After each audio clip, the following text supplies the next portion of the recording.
It's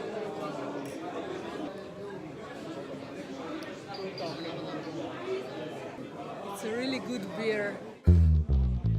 Matija had a birthday a few days ago, and we decided to celebrate it in a beer brewery union in Ljubljana.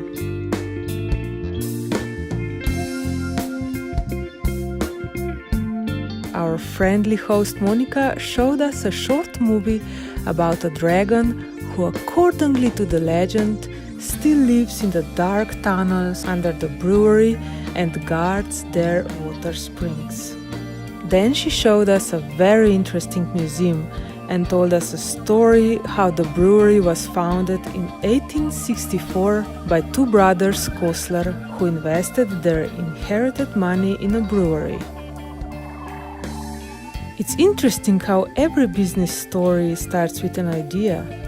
Brothers Kosler had the vision to build a successful brewery, and because of that, after so many years, this idea still benefits us who like to drink Union beer.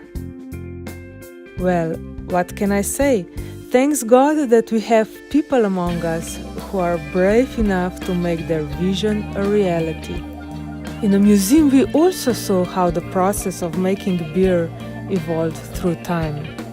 And then we tasted the beer and drank it on Matija's head. After all, it was his birthday. Cheers!